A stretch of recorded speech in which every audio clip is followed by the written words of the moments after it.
I'm Rhonda Massad from the West Island blog, and I'm here with Joanna, a resident from Ile Bizard, who is part of the class action suit that has been filed to the city of Ile Bizard. It was filed today, May 24th, at City Hall in Montreal, and you're part of that class action suit. Yes. And we want to thank you for your time today. You're living on Croissant-Barabé, where the water has been. It was much worse last week, Yes. but it is not completely gone. No, it's receding very, very slowly. 3/4 of the yard is still inundated. Not at the dangerous levels that it was. It was 4.5 feet pressing against the wall. So it's slowly going down, and we're going to keep our eyes on that as well. Okay, and I'm going to show you. I'm going to turn around and show you how the walls, the dikes that have been built manually. Joanna's husband took care of that. So you can see here how her property is surrounded by sandbags. And then we did have Oliver do some plumbing for us. He helped us with the pump and There this has been pumps filtration going on. You've system. had a couple of emergency situations where you had to. We had the volunteers actually called 911 for us. There was we had a dike break earlier in the day, and that was resolved. But that evening, it was the same night of the St. Marthe-sur-le-Lac dike breach as well. Okay.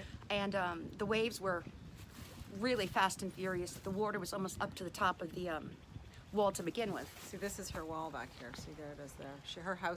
Your house did not get any, just to clarify, your house didn't get any water in the basement, but by God, I was here. Well, we have no it's basement. dangerous. It didn't really get to affect the foundation. We don't have a basement. But we did have we were quite scared. The water was coming over. We were fearful. We called the volunteers that I was talking to actually called 911 for us. Police, fire came out. They were here a good hour. They made 3 different phone calls just trying to get permission for an evacuation order, just so our tenant policy could kick in, where we would get emergency temporary shelter and housing. Because, let's clarify that, because you have flood insurance. Yes. But you need the evacuation Yes. order in order Yes. to put that into place. Correct, in order to file a claim, just so we would have temporary housing and protect our possessions.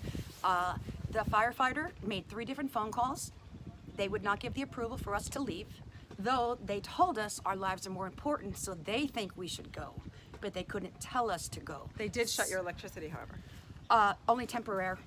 We were able to, they did come in, they came inside, and we did get our power restored immediately, because there was no water in the house. But it was a nightmare situation, and we just felt abandoned by the city because they're telling us to leave. They wouldn't stay, but they couldn't give us the order to leave, so they left us in a lurch. Then they tell you to call 311. I think our numbers are blocked from 311. I called them for sandbags on a different issue before I even knew about the volunteer groups, and 311 wouldn't work. I had relatives in Chamonix and Ile Perrot have to call Ile Bizard to get us sandbags delivered. So it's been a nightmare of 30-something days. I'm housebound with a knee injury. I can't even get out if I want to now. It's just treacherous. The street was a mess. We had stagnant water. The volunteers did all that they could. And then, one thing led to another, and we're here and we're dry. So we're thankful for that. But you can't really get to your driveway. No, I cannot safely get to my driveway. Not at all. Not at all. There's a lot of debris in that direction.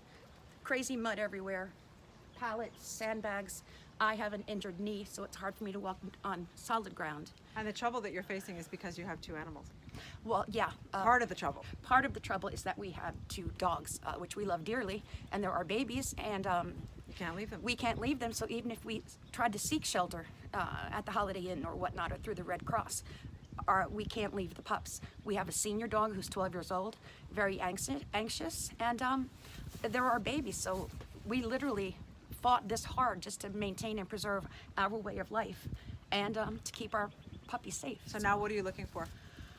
Right now, I'm looking for this nightmare to end. I'm waiting for the water to recede, and I'm really just looking forward to normalcy again. Normalcy, safety. My husband missed probably 9 to 10 days of work just staying here, constantly monitoring this pump.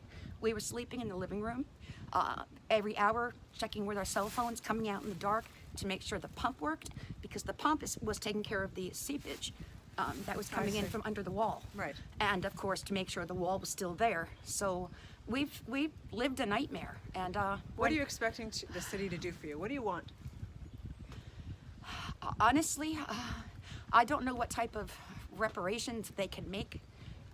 Economic would be helpful. We've lost income. I don't work. We live paycheck to paycheck.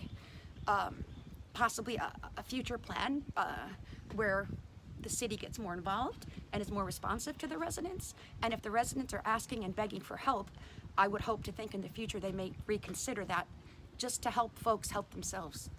Okay, I get that. All right. So we will be keeping you posted on the lawsuit that's out there. The funding hearing will be on the 29th or the 30th of July. So there will be a hearing at that point. But as of today, the lawsuit has been submitted, and I'll be watching for you. Thanks. Sounds great. Thank you, Rhonda. Thank you so much. Thank you.